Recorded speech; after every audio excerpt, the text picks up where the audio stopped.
Bem-vindos, senhoras e senhores, à nossa mostra de arte. Uma coleção de óleos e naturezas mortas que tem alguma coisa em comum. Vocês não verão essas obras em nenhuma galeria e nenhum museu de arte. Um encontro interessante entre ossos quebrados, entre cera e o que, com perdão da expressão, tudo que se enterra.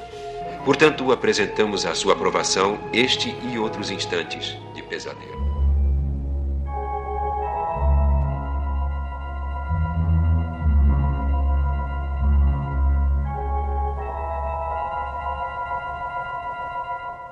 Olá, ouvinte, tudo bem? Eu sou Angélica Hellish. E eu sou o Marcos Noriega.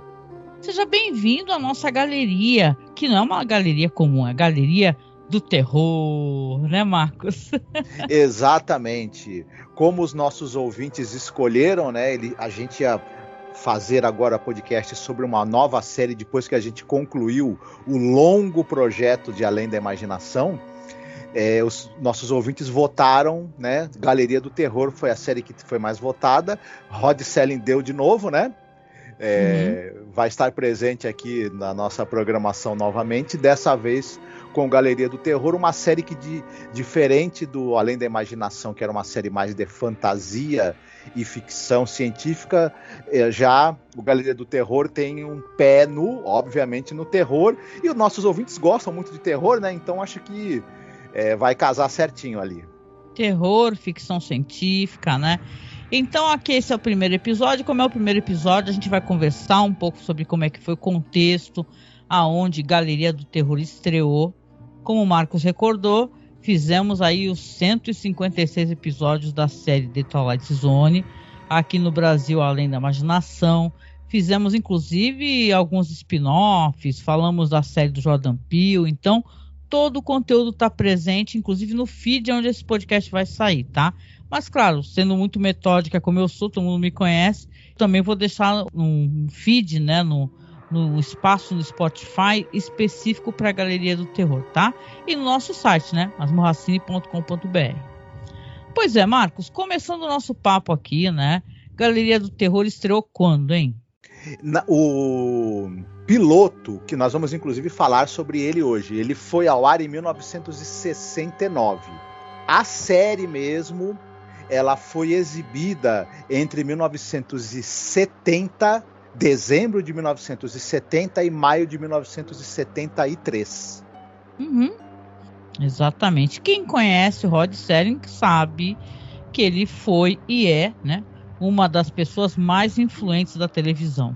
Tanto que a influência dele perdura, né, até hoje. Muito do conteúdo que existe de cinema, muito do conteúdo que existe de séries, tem influência de The Twilight Zone, tem influência do Rod Serling, né? Falamos ali episódio por episódio, mostramos coisas parecidas que saíram depois. Mas é claro que o Rod Serling é um nome que chama muita atenção, né, Marcos? Então, quando esse projeto foi criado, tinham outros projetos paralelos, né?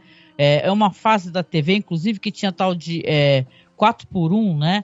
Eram programas que saíam assim, tipo assim, eram como se fosse uma antologia com pequenas histórias dentro de um próprio programa, né? De um só.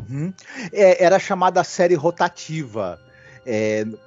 A cada semana, você, em vez de ter um episódio de uma série, você tinha 4 séries, no caso da janela aí de exibição do Night Gallery, você tinha 4 séries que eram exibidas uma a cada semana, então você esperava tipo um mês, né, para ver um novo episódio. E as séries que dividiam horário com Além da Imaginação especificamente, eram, no caso, a McCloud, que era uma série policial, a série do Aeroporto Internacional de São Francisco, que o nome já explica sobre o que é a série, né? A série O Psiquiatra, que o nome também já explica sobre o que é, né? E só que essas séries, apenas a Galeria do Terror e a McCloud foram depois renovadas para uma segunda temporada. A McCloud fez um grande sucesso, foi a mais longeva de todas. Depois essa série McCloud, ela sai desse horário onde estava o Night Gallery e ela vai para um outro horário que é o NBC Suspense Movies, que era um horário só de séries de suspense, onde, por exemplo, a série Columbo era exibida, enfim, um negócio que foi um sucesso tremendo na época. Mas Night Gallery acabou tendo 3 temporadas. Uma, se eu não me engano, com 7, outra com 23 e outra com 17 episódios, né? Enfim, a mais curta é a primeira, na verdade, né? É verdade. Não, e tem vários tipos de apresentação em DVD e Blu-ray, né? Isso é até interessante de falar, porque as pessoas podem querer ir atrás, né? E tem no nosso site do OK Ruta, a gente colocou no nosso canal, claro, né? A gente sempre facilita, vai estar aqui dentro dessa publicação para você. Mas tem uma coisa interessante, né? Que tem vários tipos, tem algumas coletâneas Blu-rays que as ordens dos episódios mudam, isso é importante. Então a gente está seguindo a ordem do que a gente tem no nosso canal. Quer dizer que, por exemplo aqui para vocês, né? A gente tem o primeiro segmento que vamos comentar hoje é o Cemitério, Olhos e Rota de Fuga. O que acontece? Tem em alguns, dependendo da apresentação do Blu-ray, pode ter episódios diferenciados. Então a gente está seguindo pelo que a gente tem. E falando sobre o Rod Serling rapidamente, já que você estava comentando, eu também puxei o assunto, né? Que, claro, né? Quando The Twilight Zone foi cancelada, ali no final dos anos 60, ofereceram para o Rod Serling essa oportunidade. Ele é um cara que ele tem um prestígio imenso. Vamos lembrar que ele não fez só Além da Imaginação, ele participou do roteiro do Planeta dos Macacos, ele também fez uma série sobre um faroeste assim meio intimista, né? Muito interessante, não fez muito sucesso, mas ele é um cara muito cerebral. E claro, isso não é retirando o mérito aqui de Galeria do Terror, mas ela é muito mais massa veística. Como é que eu vou colocar? Quer dizer que houveram muitos embates, né? Nós vamos falar sobre isso. Referente à produção, porque a produção aqui do Jack Laird, né? Que ele tinha uma visão diferente do Rod Serling, do que ele queria, né? O que ele queria apresentar. E tem o seu mérito, sim, totalmente. Mas é algo diferente de The Twilight Zone. Isso é importante que a pessoa compreenda.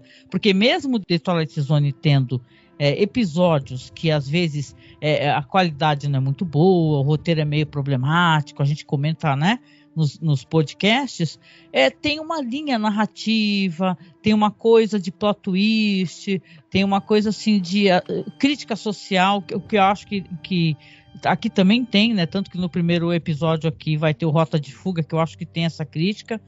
Então a série, ela é claro, né, tendo o Rod Serling ainda mais apresentando, né, como ele apresenta, né, a gente até brincou, né, bem-vindo à nossa galeria, e você vai ver cada episódio, né, vai ter o Rod Serling apresentando, vai ter o Rod Serling falando entre, né, os episódios, alguns são curtinhos, né, ou às vezes tem 2 episódios, às vezes tem 3, né, Marcos? Então, ele é o chamariz. Isso que é importante que você entenda.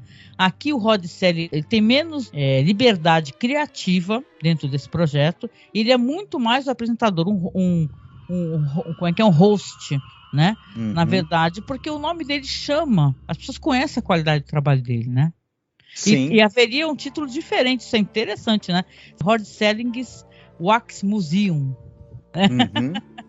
Sim, como você mesmo falou, em Além da Imaginação, ele era o showrunner. Ele tinha o controle, na verdade, de diversos aspectos da produção. Ele escrevia 70% dos roteiros, 80% dos roteiros. Ele que ajudava a escalar o elenco, ele decidia, né? Muita coisa. Tudo bem que ele trabalhava com produtores associados. Aqui em Night Gallery, a gente vai falar aqui do Jack Laird no início, mas passaram vários produtores pela série ao longo das 3 temporadas, e a série tem uma coisa que é meio assim, o Rod Serling escreveu boa parte dos roteiros, e ele também, além de escrever, ele tinha, como é que eu vou dizer, um pouco mais de controle na parte do roteiro. Ele escolhia os roteiros, ele dava pitaco, ele também escrevia roteiros completos, mas acabou tendo roteiros escritos pelo Robert Bloch. O Jack Laird, ele era um cara que ele adorava H.P. Lovecraft, era louco, e aí ele enquanto produtor, quis muito e acabou sendo inseridas adaptações do H.P. Lovecraft na série, uma delas escrita pelo Rod Serling, inclusive, que foi até premiada e tudo mais. E outra coisa interessante que a gente não citou, você falou que os episódios eles estão dependendo de qual seja o DVD, onde ele está sendo exibido, eles são um pouco diferentes a numeração. Por quê? Tinha uma série chamada Sexto Sentido, que eram um casal, né, um cara e uma moça. É uma série meio precursora do Arquivo X, viu? Eles eram 2 investigadores de fenômenos paranormais.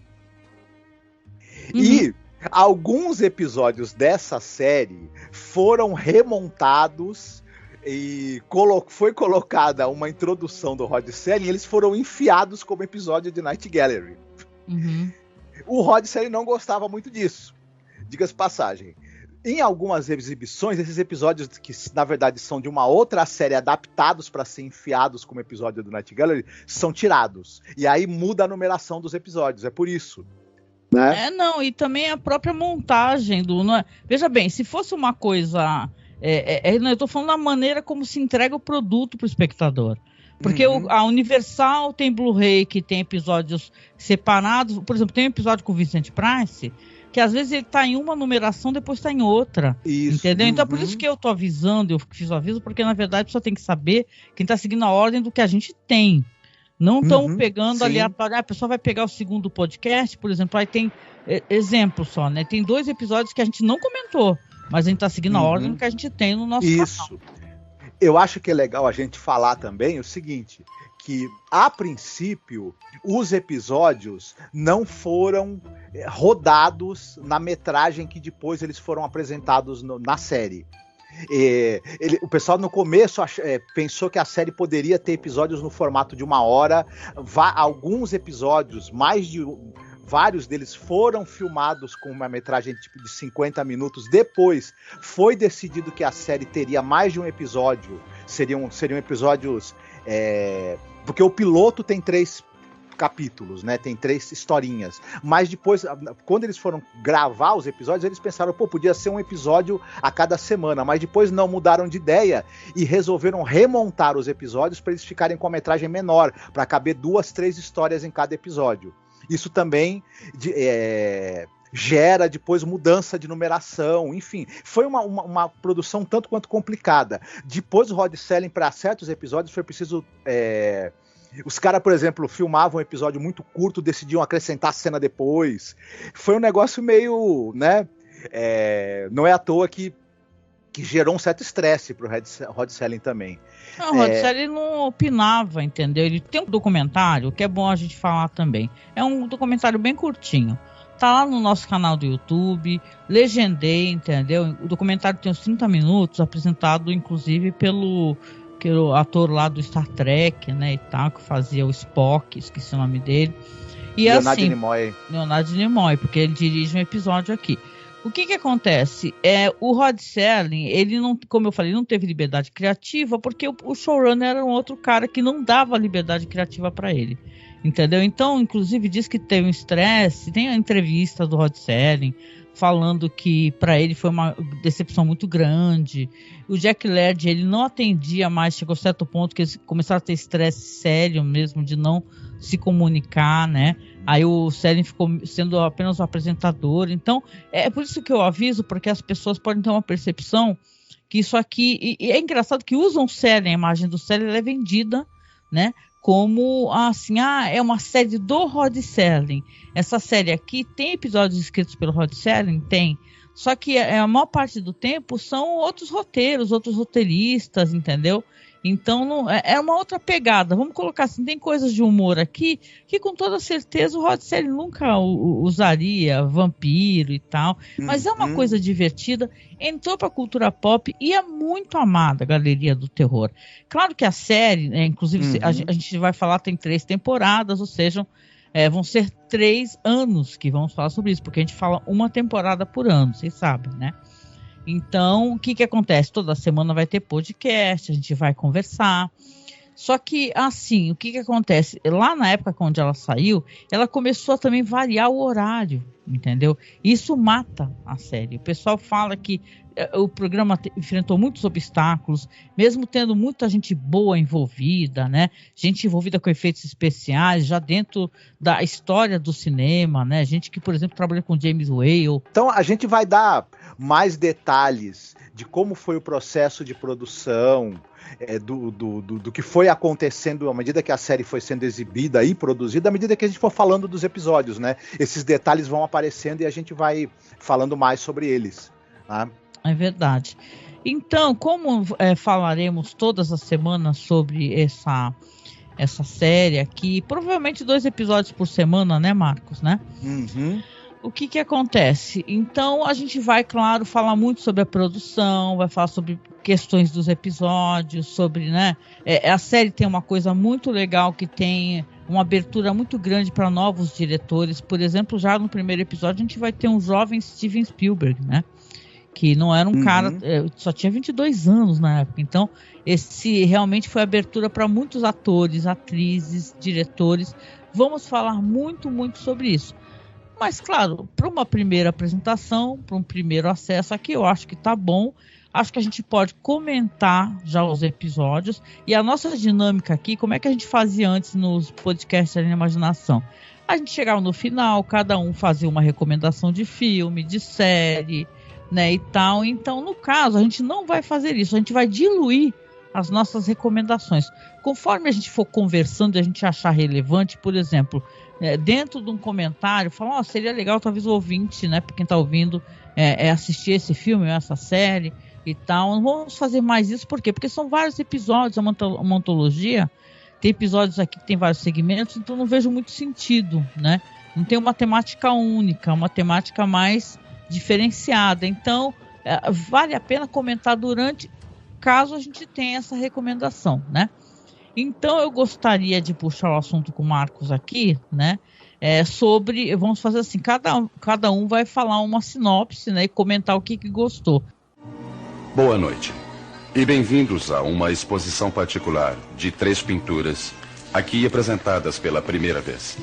Cada uma é um item de colecionador em certo aspecto. Não por causa de qualquer qualidade artística em especial, mas porque cada uma prende em sua moldura um momento congelado de um pesadelo.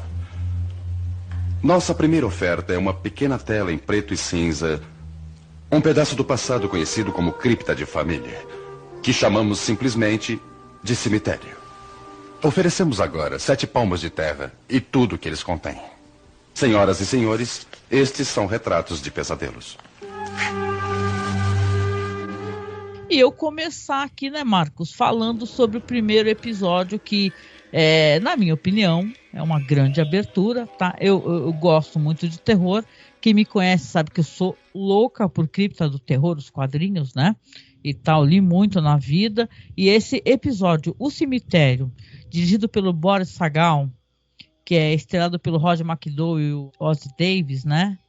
É inacreditavelmente maravilhoso. Eu gostei demais desse episódio aqui e eu acho que é uma tremenda abertura assim para quem quer conhecer Night Gallery, né?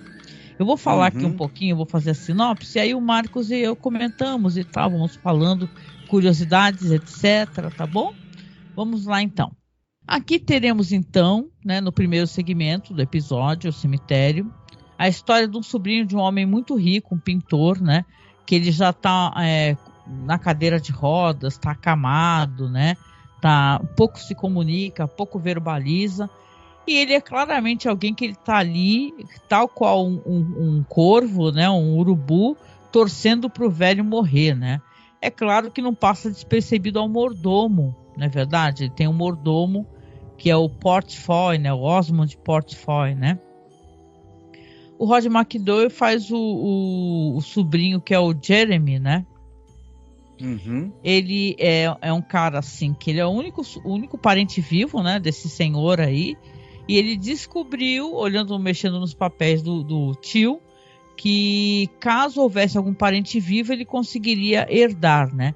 E é claro que ele vai tramar ali, então, né, Marcos, a a morte desse tio aí. Só que tem uma curiosidade, a casa é um casarão enorme, né?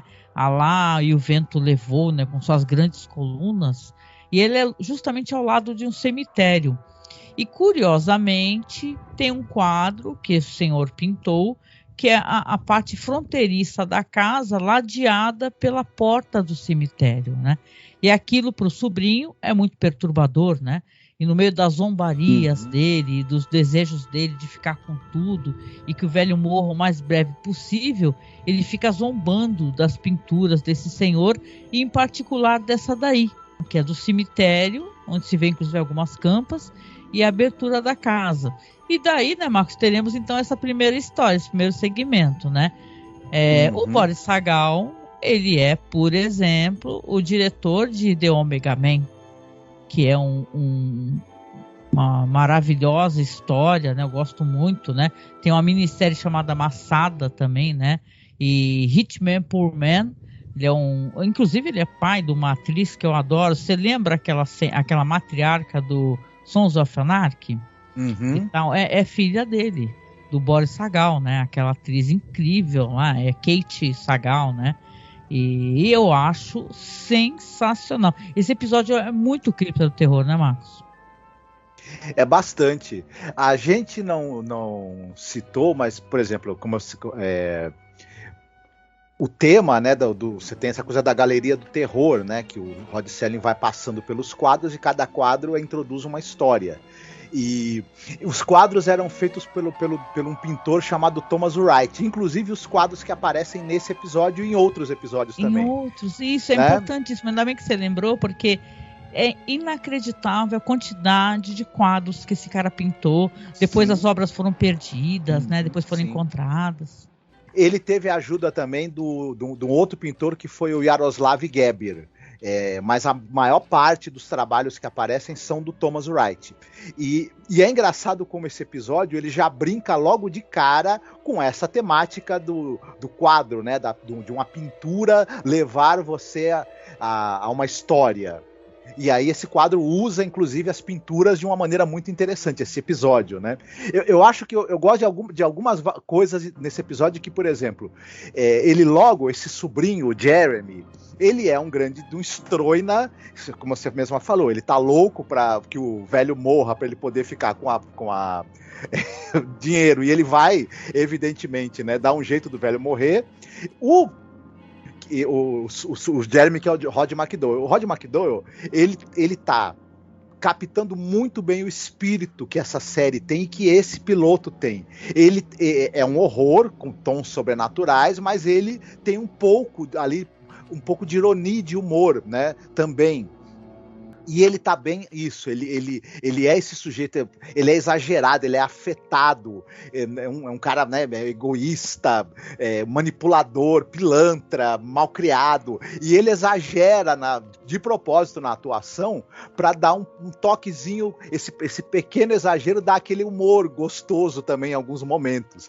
E tem o contraponto do personagem do Portfoy, que é vivido pelo grande ator Ossie Davis, que é um cara todo sério, um cara compenetrado, um mordomo de alta classe, e ele vê o quanto o Jeremy é um cara tranqueira, safado, ordinário, e aquilo escandaliza o personagem do Portfoy o tempo todo, e vai se estabelecendo um antagonismo, um embate entre essas duas personalidades, que é muito bacana, como os dois atores trabalham isso, e a gente fica assim, hipnotizado por ver esse embate entre os dois. Em um determinado momento, o Portfoy não aguenta mais o gênio intratável do Jeremy, ainda mais o Portfoy sabendo que o Jeremy contribuiu para a morte do tio, né? E isso, resolve porque ir ele embora. morre, né? Exatamente, a gente não falou, mas ele consegue colocar o velhinho na frente da janela, né? Porque ele tem problema, né? Ele não pode ficar pegando friagem, ele morre de friagem. Isso. O senhorzinho. E ele, exatamente, aí o Jeremy, depois que o tio morre, ele demonstra um total desinteresse, ele chama ali o médico da família e fala, pode cuidar do funeral, do corpo, tô nem aí, eu só quero... O cara não tava nem morto ainda, ele tava meio agonizando, sei lá. Isso. Assim, ele não morreu ainda, hein? O que você tá falando? Isso. Ele fala, eu vou lá pro meu gabinete fazer as contas, né? Tudo. Nossa, ele é um personagem muito debochado. Mas o Rod McDowall, ele é ótimo para fazer essa espécie de papel, né? Eu sempre gostei muito dele. Ele já tem participação em The Twilight Zone, né? Em episódios sensacionais. Aquele lá que ele fica trancado, né? Atrás das grades. Então, eu sempre achei... Ele é do Planeta dos Macacos, né? Vamos lembrar. E eu sempre achei ele um ator muito... Ele é muito personagem debochado na mão de um ótimo ator. É uma coisa incrível. E sabe o que é o legal? Que essa história, ela é uma história que ela é muito clássica, né? E eu comparo ela como Cripta do Terror, porque ela tem aquela coisa do plot twist, né? O roteiro do Rod Serling, né? Não comentamos, mas ela tem um ótimo plot twist, né, Marcos? Você quer contar a parada dos quadros? Eu achei isso muito legal. Então, é bacana, porque exatamente, o personagem do Jeremy, após o falecimento do tio, ele vai herdar a fortuna, ele começa a maltratar o Portfói, o mordomo, porque quer que o cara vá embora também. Enfim. O cara pede as contas, fala, vou embora para um hotel, né? E ele tá lá, tranquilão na casa, só esperando que chegue o dia de receber a fortuna. Ocorre que o tal quadro que você mencionou, que tem na parede, que é um quadro que é uma vista ali do cemitério, que fica ao lado da mansão. Isso. Ele começa a notar que o quadro mudou. Porque o quadro ali, primeiro aparece como seria a campa do tio no quadro. E ele... Isso. Epa, e isso já... Enquanto o Portfói está lá, detalhe. O Portfói está lá, ele fala, Portfói, o quadro está mudando, você não está vendo. Isso, aparece uma cova, né, que foi cavada no quadro, depois aparece o caixão sendo colocado e a cova tampada. Isso no local onde não havia uma cova no quadro. O Jeremy percebe isso, só que o Portfói fala, isso é coisa da tua cabeça, é culpa, é remorso, né? E o Jeremy fica naquela. Porém, quando o Portfói vai embora e o Jeremy tá pela primeira noite dele sozinho na mansão, que agora é dele, no quadro, a campa do tio tá aberta, né? Alguém desenterrou o caixão. E o caixão, na próxima imagem, o caixão tá aberto e finalmente aparece o tio como morto-vivo na entrada do cemitério se dirigindo à mansão. E aí... cada vez que ele olha, tá de um jeito. Isso. Quando tem essa sequência de mudanças no quadro e finalmente ele vê no quadro o tio morto-vivo indo em direção à mansão e logo depois ele vai escutar batidas na porta, aí... Nossa, é uma cena ótima, né? Porque ele humilha o Portfói, né? E ele vai embora, né? Mas ele fica com medo, né? Porque eu até comentei contigo, nossa, se eu sou herdeiro, eu ia fugir da mansão, né? Sei lá, eu ia embora, né? Mas ele fica na mansão, leva uma mulher lá, os dois ficam... Aquela cena clássica de ficar bebendo e rindo, né? E tal. Só que, ele vai passar uma noite aonde ele já estava de olho nesse quadro, porque o quadro ficava se alterando. E agora, com a aproximação do tio, né? Quando ele escuta a porta bater, ele pira. Ele pega, começa a gritar, ele tem um quadro enorme, um autorretrato do tio, né? E aí ele pega o quadro assim, se desespera, grita e rola pelas escadas. Quando ele rola pelas escadas, né? E aí você vê que a pessoa que estava batendo na porta, e aí que é interessante porque é o plot twist, era o Portfói, né? E aí que vem a gente saber que o caso não houvesse nenhum herdeiro, o Portfói seria o herdeiro, né? E aí aparece uma outra pessoa, um segundo homem, né? O Portfói vai lá, dá um dinheiro, envelope cheio de dinheiro para ele, e a gente descobre que esse cara é o pintor, né? E ele fala assim, eu quero agradecer pela sua rapidez, né? Que você fez vários quadros e tal, e depois eles foram só substituindo, ou seja, tinha uma trama para enlouquecer o Jeremy. Isso. Né? Aí o Jeremy é enganado. Só que, cara, essa é uma história. Você pensa que ela termina aí? É isso que eu acho mais legal dessa história. Como é que ela termina realmente? Pois é, depois que o Jeremy morre, como você mesma falou, o Portfói acaba herdando. O Portfói que é vivido pelo Ossie Davis, né? Ele acaba herdando, então, o dinheiro lá do patrão dele, a fortuna e a mansão. Então é um Jeremy, né? Isso, enterram o Jeremy no cemitério, lá no tal cemitério que tem o quadro, né? E que mostra a entrada do cemitério, e o Ossie, né, o Portfólio falou, opa, tô de boa aqui. Ali aparece vestindo um hobby muito vermelho. bonito, né, de um tecido muito caro. Então ele tá maravilhoso o negócio pra ele, herdou tudo. O problema é que um tempo depois que ele tá lá curtindo a vida de milionário dele na mansão, quando ele vai olhar pro quadro, o que ele vê no quadro? E aí, ouvinte, o que ele vê no quadro? Ele vê a mesma coisa que o Jeremy começou a assistir. Só que assim, de maneiras diferentes. Ele primeiro vê que aquele túmulo, agora tem um túmulo ao lado do túmulo do senhor lá, né? Agora depois tem um túmulo aberto, depois um caixão de pé, depois uma pessoa saindo. E depois, claro, ele se dirigindo à mansão e logo depois batendo a porta da qual ele escuta as batidas. Então, o que eu acho legal nessa história, na primeira, que, nossa, você é pego, né, Marcos? Cada segundo. Você vai ter um outro plot twist ainda, entendeu? Só que agora não tem mais pintor. Então, na verdade, existiu uma questão sobrenatural aí, né? E aí o episódio termina assim, com um grito do Portfólio, né? E tal, porque a porta se abriu. Nossa, é uma ótima maneira de terminar uma história de terror, né? Eu gosto muito do cemitério. É muito legal, e ela é muito bem conduzida, muito bem dirigida, tem uma boa direção de atores. O Boris Sagal era um cara muito competente, você mesma citou aí, ele é um cara com experiência larga na televisão, e dirigiu também o filme um dos filmes que ele dirigiu é aquele Omega Man, né? A Última Esperança da Terra. Com o Charlton Heston, né?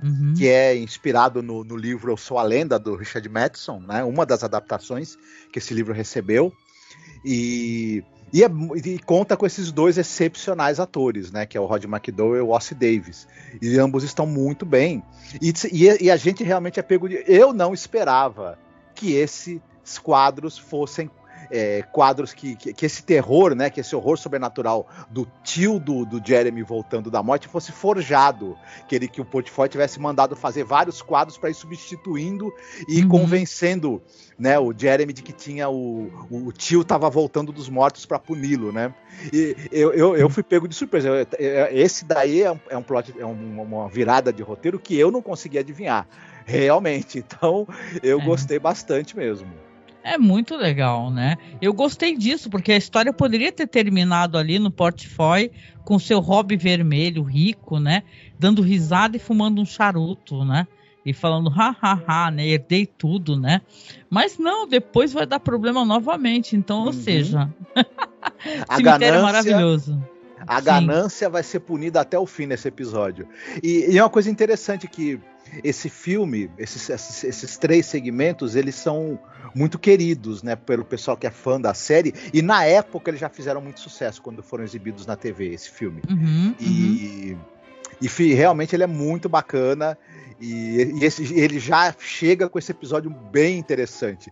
Ele é um episódio que ele, apesar da gente ter citado essas coisas sobrenaturais, estranhas, né, e horrendas que acontecem, ele tem um clima que não deixa de ser, até certo ponto, tem uma certa leveza e uma certa graça também. Pela atuação do Rod McDowell, que é bem engraçada, né, exagerada. Então ele equilibra essa coisa do suspense, do terror e de um certo humor também. É bem equilibrado e é muito saboroso de se assistir, né? É bem bacana mesmo. Nossa peça número 2. Um retrato. Ele representa a senhorita Cláudia Menlo, uma rainha cega que reinava numa cobertura acarpetada da Quinta Avenida. Uma imponente herdeira com olhar de rapina, que logo achará a escuridão mais negra que a cegueira. Eis sua história. Agora a gente vai comentar um pouquinho sobre o segundo segmento. Agora o Marcos vai fazer aqui a sinopse, né?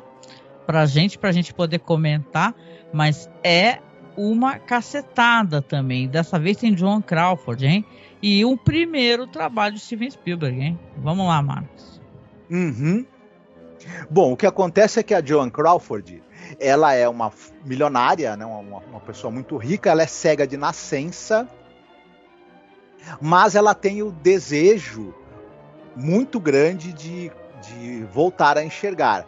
Ela sabe que um determinado médico está desenvolvendo ali um tratamento que se baseia em transplante, né, do nervo óptico, ele já testou em animais, né? Ele fazia o transplante do nervo óptico de um animal para outro, um animal cego recebia o nervo óptico de um animal que enxergava, através de um procedimento lá que ele estava desenvolvendo, e esses animais que eram cegos conseguiam retomar a visão por um período de tempo de algumas horas.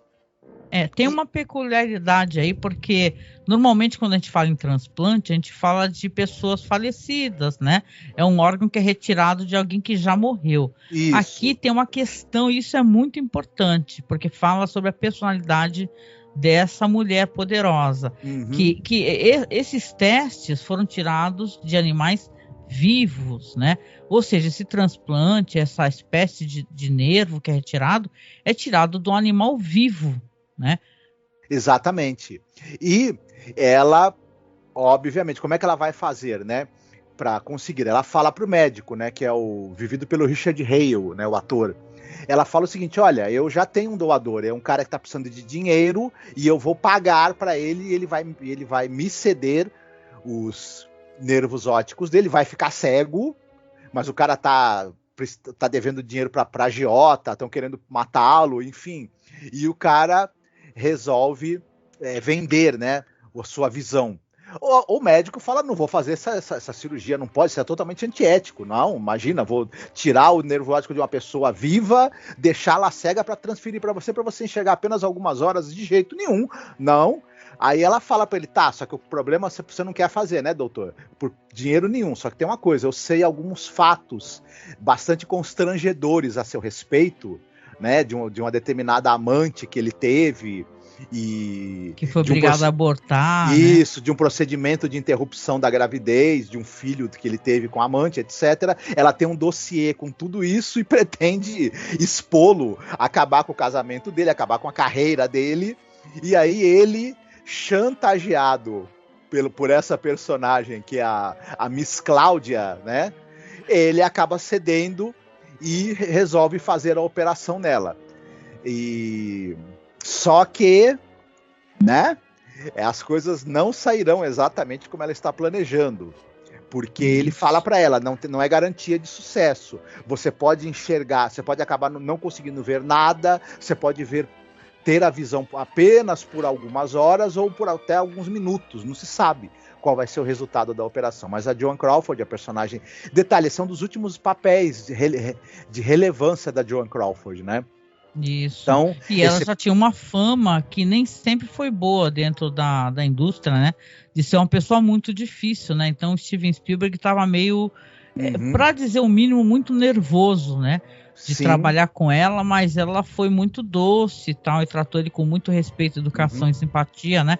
Ou seja, talvez as coisas que falassem dela também fossem muito, né, muito falatório, né? Que as pessoas fofocam demais, né? E, cara, esse episódio também, o roteiro do Rod Serling. É importante a gente comentar que os 3 episódios são o roteiro escrito pelo Rod Serling.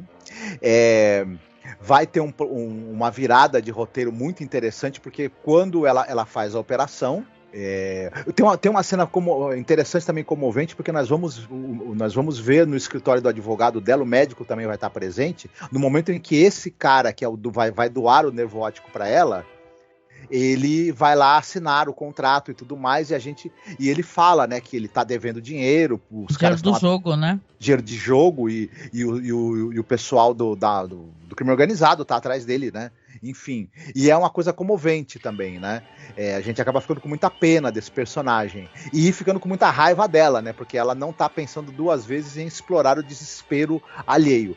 Ocorre que ela vai fazer a operação. Na hora que o médico retira as bandagens e fala para ela: olha, você evite olhar muito, muito direto para a luz, você talvez tenha uma certa confusão nos primeiros minutos, mas ela arranca as bandagens, ela quer porque quer ver, e ela vai realmente olhar para a luminosidade do lustre que tem na sala dela, e ela começa a ver a sala perfeitamente bem durante alguns poucos minutos, só que de repente, puf, a visão dela ela volta para as trevas. Logo, poucos, né, segundos ela é uma depois. pessoa também que ela fala que a atuação da Joan Crawford é incrível, tá? Mesmo o pessoal falando que ela tinha problema com bebida e tal, tinha muitos cartões espalhados pelo set, porque ela estava bem assim com problemas com alcoolismo e tal, e mesmo assim, você vê claramente, e mesmo assim ela tem uma grande atuação, né, e tal, né, que atua pra caraca, mas ela tava com muitos problemas nessa época aí, né, mas você vê que essa personagem, ela é uma personagem também que tem uma certa atração por arte, então ela tinha muita arte, ela queria poder ver o sol, o entardecer, a arte, as luminárias e tal. Só que tem uma eventualidade que acontece que é a falta de luz, né?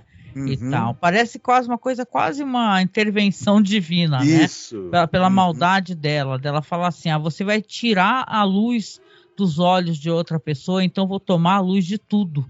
Né? Então, em Nova York, essa cidade, né, tão cheia de luz, ela fica toda no escuro, então ela acha que não deu certo, né? Então ela tem um desespero, quer dizer que isso encurta, inclusive, a possibilidade dela conseguir enxergar. Então, cara, é um segmento muito interessante também, né? O Spielberg, ele aí também já mostra a capacidade dele, porque ele usa lentes diferenciadas, né?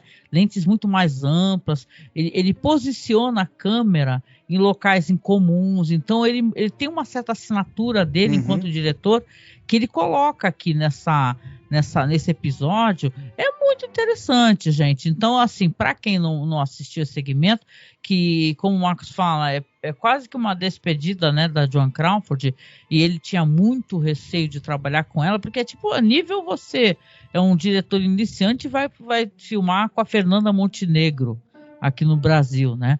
Então era um diretor que estava no começo, coisa que o Jack Laird faz questão da abertura para esses diretores, e depois você vê que, cara, é um monstro hoje em dia, né? Também Spielberg, né? E tal. Então, na verdade, é um episódio sensacional esse daí, o Olhos, né? Que ele tem uma coisa sobre a maldade humana, ele tem essa questão da pessoa rica que não se importa com a pessoa pobre, não se importa do que eles vão tomar, né, da pessoa. Eu não quero saber se eu vou poder enxergar por apenas 2 horas, e você vai perder a sua visão para sempre. Não me importa, importa sim o que eu quero fazer, né? Então é claro que, né, ela vai ser punida dentro dessa história, né? Exatamente. Eu concordo com você. É uma grande atuação da Joan Crawford, ela transmite, e é engraçado que é uma atuação que ela é em dois momentos, né? Enquanto ela ainda está chantageando o médico e está ali antes da operação, ela é de uma insensibilidade, né? E ela transmite essa coisa da pessoa rica, poderosa, insensível e que consegue controlar a vida dos outros quando ela quer, através do dinheiro e do poder dela. Então toda a postura corporal e facial dela transmite essa segurança que ela tem. Depois, é impressionante a fragilidade que ela quando ela se vê de novo cega, logo após acontecer o blackout na cidade, ela não está cega de verdade, ela está enxergando, mas como aconteceu um blackout, uma falta de luz, ela acha que ela voltou a ser cega. E ela está sozinha ali, e é muito interessante como ela faz essa transição dessa segurança que ela tem para uma absoluta confusão e fragilidade. E como o Spielberg escolheu mostrar pra gente como seria uma pessoa cega tentando se locomover pelo ambiente. Né? Ele coloca aquele espaço todo escuro, aquela sala escura, e nada tá em volta, só que você escuta o barulho das coisas. Isso. Você escuta ela bater na mesa, você escuta ela apertar o elevador, ela tentar mexer na porta. Pô, eu acho de uma inventividade, né? Esse episódio, assim, muito sonoro, um trabalho sonoro muito bem feito, sabe?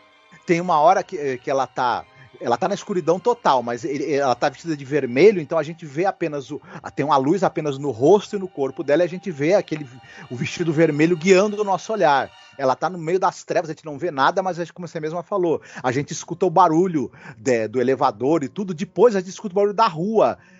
Mas ela tá num lugar totalmente escuro, como se estivesse vazio, só tem os sons da rua. Daqui a pouco ele corta para um take da rua.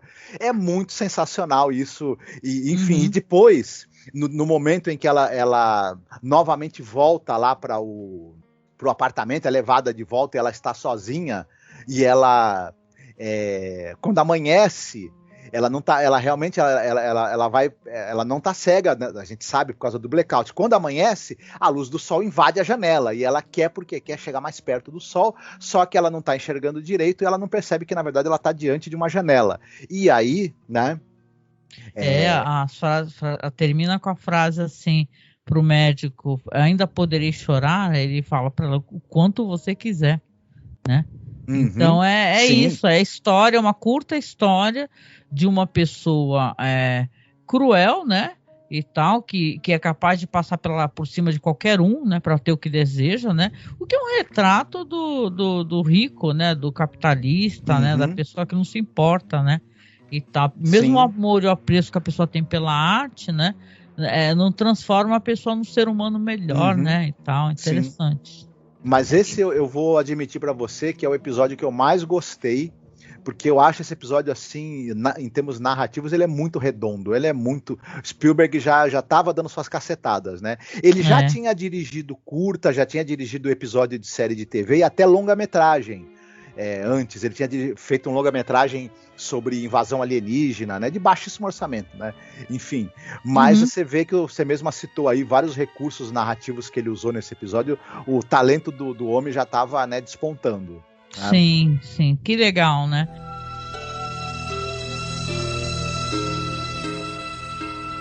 E agora o último quadro. O último de nossa exposição refere-se a um certo Joseph Straub. Um criminoso de guerra escondido na América do Sul. Um monstro que queria ser pescador. Esta é a história dele. Pois é, então vamos falar aqui então do terceiro episódio. Aqui eu vou fazer a sinopse, né? Vocês reparem que a gente não tem feito recomendações, né? Mas aí vocês fica a critério de vocês, né? E tal, essas histórias de nazistas, né? Que estão tentando se esconder nos países, tem aos montes, né?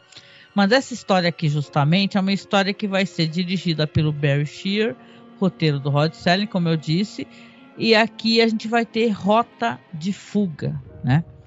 Rota de Fuga, você vê que tem um homem, né, que se chama Joseph Straub, né? Ele tá ali numa zona ali meio pobre, né? Me parece algo como se fosse daquela pobreza, cheio de gente alcoolista por ali, né? E você vê que ele tá ali, ele mora ao lado de uma mulher que pelo jeito parece ser uma pessoa em situação de prostituição. E ela zomba dele, né? Porque ele reclama do barulho, né? E tal, e ela zomba dele, né? E fala porque ele tem pesadelos, começa com ele tendo pesadelo, né? E ela fala: continua tendo pesadelos, Joseph, né? Porque ela sabe, ela conhece o segredo dele, e como eu disse, esse cara é um criminoso nazista que está se escondendo aqui na América do Sul, como muitos, né? Vamos lembrar que aqui no Brasil, inclusive, né? Tiveram vários que vieram para cá. O Mengele foi encontrado aqui no Brasil, né, Marcos? Né? No Brasil, na Argentina. E, enfim, os ditadores gostavam de dar guarida para essas pragas, né? Pois é, infelizmente, né? Mas então esse é um cara que você vê que ele é assombrado pelo passado dele, né, e tal. Mas ele, óbvio, tem medo de ser levado à justiça, né? Tem medo do Mossad. E ele encontra naquela região que ele está um museu. E nesse museu tá tendo uma mostra ali de várias pinturas emprestadas. Inclusive tem algumas pinturas que são retratos da época do nazismo, etc. Pessoas crucificadas, etc. E ele meio que fica obcecado por isso daí, né? Nesse meio tempo, ele se encontra com um senhor, um velhinho, né? Que olha muito bem pro rosto dele, encara ele, né? Uma dessas noites que ele tá no bar bebendo, né? E tal, e fala assim: eu não conheço você. Poxa, você se parece muito com um cara que ficava na porta de um campo, né? De extermínio, né? pelo qual eu tive a infelicidade de passar, né? Só que o nome dele era um outro nome, porque ele se apresenta, claro que ele não vai se apresentar com o nome de verdade dele, né? Então ele dá outro nome o tempo todo, né? E fala assim, se não é o Senhor, tudo bem. E continua, então, essas várias vezes que ele continua indo a esse museu observar um quadro específico, onde ele sonha estar neste quadro. Ele quer ser aquele homem que está no meio daquele rio, tranquilo, olhando a natureza e tal. Ele fica pensando e sonhando. Ele pensa, será que pelo poder da minha concentração eu consigo quebrar a barreira e eu entrar nesse quadro? Eu sair da rotina dos meus pesadelos, do medo e tal, porque é assim, o nazi na hora que tá matando, tudo bem, né? Ok, né? Vamos ser metódicos e matar todo mundo, mas depois para fugir, aí, nossa, ai que tortura, ai que desespero, né? E tal, mas a verdade é que ele é um homem muito maligno ainda. Por quê? Porque ele vai, de certa maneira, perdendo o medo por algum motivo de mostrar quem ele é. Tanto, né, Marcos, que tem um momento que ele tá no bar, que as pessoas estão cantando uma música lá, tipo, ai, ai, ai, ai, sei lá, tá chegando a hora. E aí ele começa a cantar um hino, sei lá, alemão, né, um negócio assim, e bater perna, e quebrar a viola do cara no chão. E aí o cara que é o velhinho que o reconheceu começa a encarar ele novamente, né? Enquanto isso, a gente vai ter também pessoas que estão procurando esse criminoso nazista que foi visto, né? E fala assim, a gente recebeu uma dica, né, Marcos? E por aqui, eu deixo por aqui, mas é meio por aí. É uma história, né, chamada Rota de Fuga, de um homem, criminoso nazista, que acha que a rota de fuga dele vai ser através de uma obra, de um quadro, porque sim, estamos na Galeria do Terror e tem relevância, né, os quadros, mas não este quadro específico, né? Falaremos mais para frente em qual quadro que ele vai se encaixar. Sim, esse criminoso nazista que é o Helmut Arndt, o nome dele, né? Ele usa um outro nome. Ele era um SS Gruppenführer, né? Que era o cara que cuidava ali uma espécie de porteiro do campo de concentração, né? Ele meio que fazia aquele serviço de triagem, né? Pelo que eu pude entender. Falava assim, vai todo mundo pra cá, vai todo mundo pra lá, né? E disse que era um cara que ele ficava açoitando as pessoas, né? E tal. Né? Aquela vibe, né? O vivido pelo Richard Keeley. Não sei se o pessoal lembra do filme do Pequeno Príncipe. Não sei se você deve ter assistido o filme dos anos 70, famoso, passou muitas vezes na televisão. E o Richard Keeley era o Saint-Exupéry, né, o piloto que cai e encontra o Pequeno Príncipe no filme. Um dos papéis dele, né? Eu sei que ele participou de uma obra do Serling, né? Porque o Serling, para quem conhece a história dele, a gente falou muito nos podcasts, né? Ele fez muito sucesso na televisão, ele fazia muito sucesso antes de ter The Twilight Zone. E tem uma obra chamada Patterns, né? De 55, que ele tem um papel. O Serling já conhecia o trabalho desse ator aí. Sim. E esse cara ele tá sendo perseguido pelo pessoal do Mossad, né? Que é o agente do Mossad, é o George Murdoch, que vive.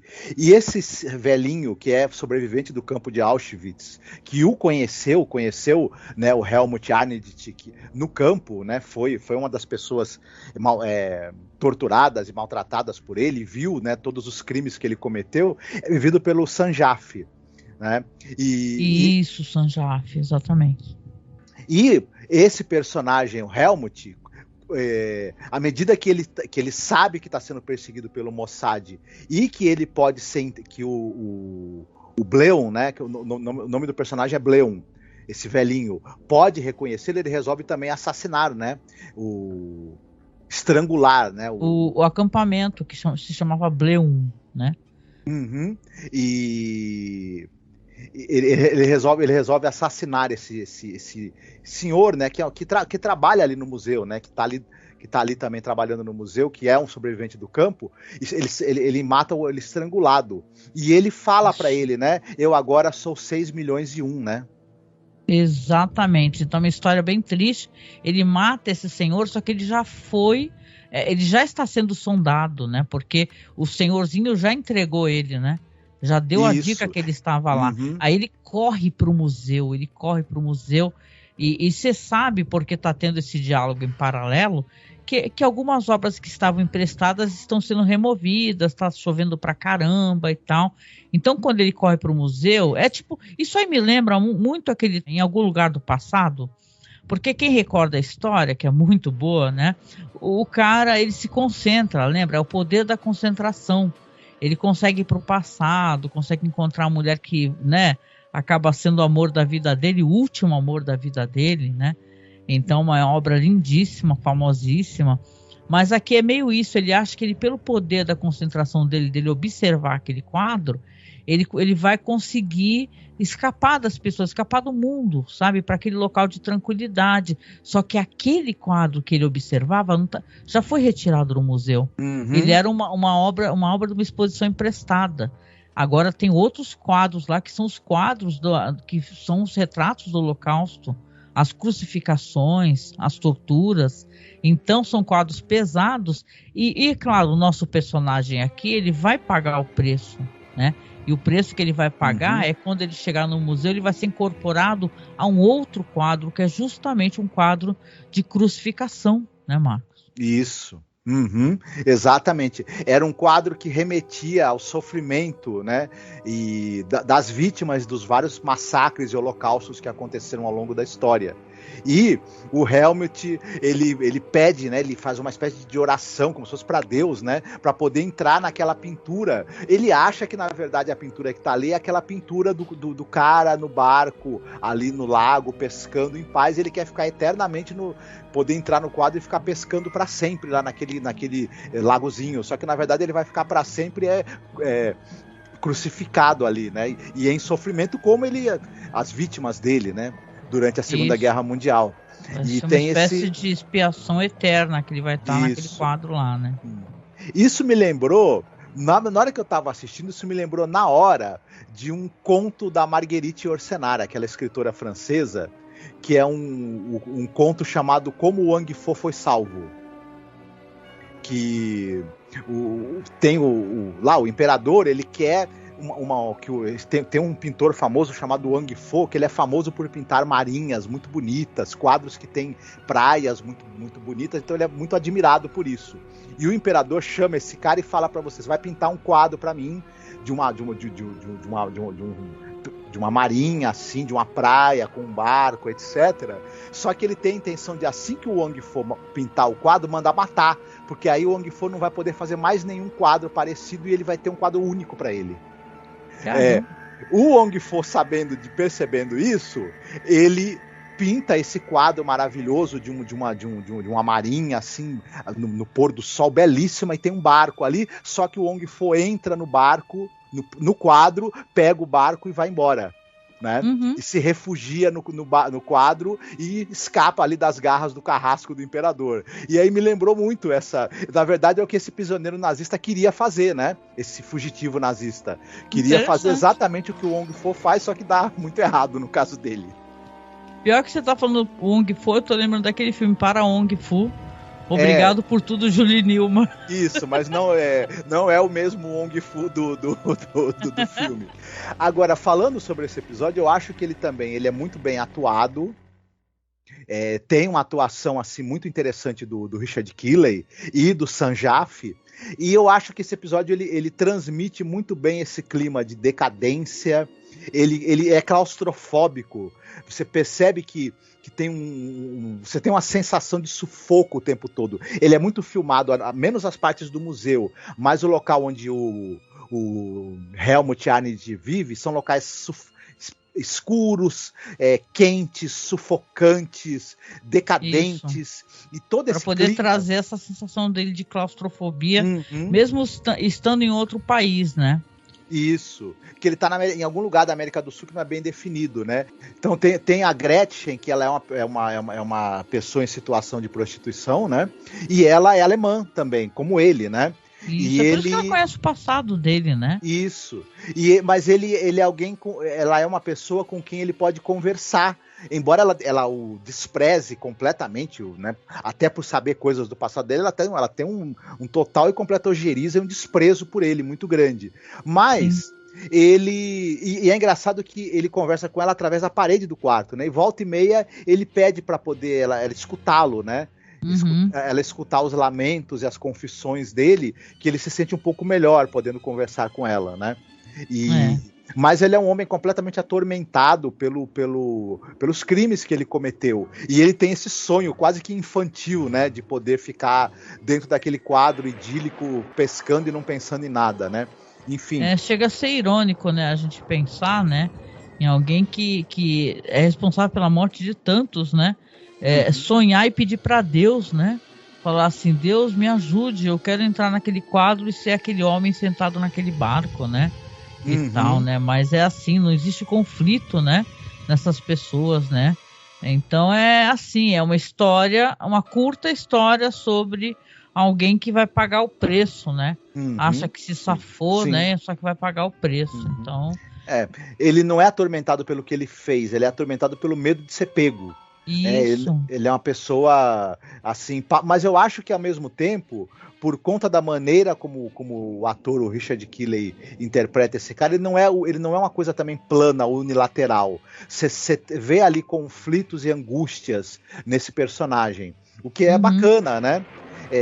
Tem uma questão assim das relações ali também, da relação dele com a Gretchen também, né? E, enfim, é interessante e o episódio ele consegue dar esse clima dessa jogo de gato e rato e esse clima meio claustrofóbico que precisa, né, para essa história. Ele é competente também. Acaba fechando bem esses 3 episódios que compõem esse longa-metragem, né, de antologia de terror, assim. E esse já é um episódio que ele não tem... Os últimos 2, eles não têm um lado de humor, né? Eles têm um lado de ironia muito forte, né? Diferente do primeiro episódio, que tem um certo humor. E é bacana como roteiro do Serling, né? Ele é mestre em usar situações inusitadas para que os personagens, né, encontrem o destino que eles mesmos acabam plantando, né? Eles escolhem o destino que acabam plantando pelos seus crimes, pelos seus erros, pelas suas fraquezas. E o Serling, ele é muito habilidoso em criar essas armadilhas ali que os seus defeitos de caráter vão te jogar nela, né? E ele faz isso muito bem no roteiro do segundo episódio e muito também no roteiro desse terceiro episódio aqui, né? Então, bom, é interessante, eu ia fazer essa pergunta para você, mas você mesmo já respondeu, né? Que você gostou mais do segundo segmento, né? Que é Olhos, né? Eu assumo claramente que eu gostei do primeiro, Cemitério, mas isso aí é porque é o tipo de pessoa que eu costumo ser, entendeu? Eu amo um terror, assim, estilo cripta, meio galhofa e tal, né? Então eu gostei bastante, mesmo entendendo a beleza e a importância do episódio Olhos, que eu acho sensacional. Agora, assim, se for assumir, o que eu menos gostei foi o último segmento. Entendeu? Porque eu acho que o Rod Serling, ele já explorou melhor essas histórias de nazistas e tal, de histórias que, né, vamos lembrar aquela trágica história que até aconteceu, aquele acidente, né, que tem no longa, né, dos anos 80, que tem do cara que ele é um cara racista e tal, que vai parar num campo nazista. Então você vê que é uma história boa, mas tem melhores. Eu gosto, por exemplo, no Além da Imaginação, daquela história lá do cara era um oficial nazista e ele vai para um campo de concentração desativado visitar, né? E tal. O campo que ele comandava, né? Que ele comandava. Tem o He's Alive. Então, eu acho uma história, assim, entre todas, assim, que eu gostei menos, talvez foi Rota de Fuga, né? E a que eu gostei mais foi o Cemitério. Como você mesma falou, eu concordo muito com você. O Insígnias da Morte Revisitadas, que é esse episódio do Além da Imaginação que você está citando, né? É absolutamente sensacional, assim, para mim é um dos melhores episódios da série. E Ele Está Vivo também, né? Que é o episódio que tem o Dennis Hopper, Outro episódio que já é da 4ª temporada, que é dos episódios de 1 hora, né? Enfim, eles são dois. Eu sempre recomendo que vocês escutem os podcasts, viu? São muito bons. Uhum. E assinem, escutem, porque, né, vale a pena, né, Marcos? Sim. São 2 episódios maravilhosos e a gente conversou sobre eles, né? Ao longo da cobertura que a gente fez dos episódios da série. E eu concordo com você, ele é o mais fraco esse daí, o do Rota de Fuga, mas ainda assim é um bom segmento. Verdadeiramente encantados pela presença de vocês, porque qualquer um pode ir ao cinema, ir a um teatro ou a qualquer diversão, mas só os que têm bom gosto veem um lugar como este. Seu bom gosto naturalmente deve ter uma ligeira tendência para o estranho, ou no mínimo para o incomum. É com isso que lidamos aqui, com o bizarro, com o esperado e inesperado, melhor dito. Ah, legal. Então, para um primeiro podcast, né, de um novo projeto, eu acho que é o que a gente tem para entregar, tá, hoje. Claro que a gente vai falar muito mais sobre a série, continua acompanhando. A gente vai falar sobre Jack Laird, vamos falar sobre os atores, as atrizes, os roteiros, trazer curiosidades, contextualizar os episódios. Isso é muito importante, porque as pessoas acham que não, mas o contexto, a época onde ele está inserido, significa sim muito. Então continue acompanhando, tá?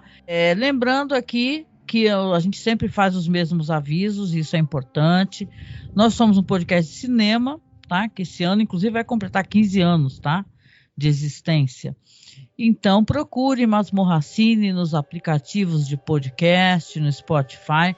Você vai encontrar muitos programas com filmografias, conversações sobre cinema e tal, bate-papo informal, né? Então, é muito legal. A gente costuma ter esses trajetos, assim, onde a gente também fala de série. Então, vai ter série tipo Game of Thrones e tal, e outras coisas. Procure, tá? Que a gente tem um material muito interessante. E, por sinal, né, que é uma coisa que é um spin-off do nosso trabalho, é uma coisa que eu vou fazer, falar sobre a série que está na Netflix agora, que é 6 Feet Under, tá? Então, acompanhe lá na Twitch, no canal da gente lá do YouTube, para poder ver os comentários, que eu vou fazer a mesma coisa, né? Só que normalmente sozinha, né? Falar dessa série maravilhosa, né? Que eu acho que construiu toda a fama do que é HBO, né?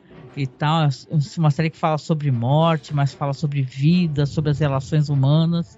Então, uma série muito bonita. E claro, gente, a gente sempre pede apoio. Por quê? Porque nós não somos patrocinados, né?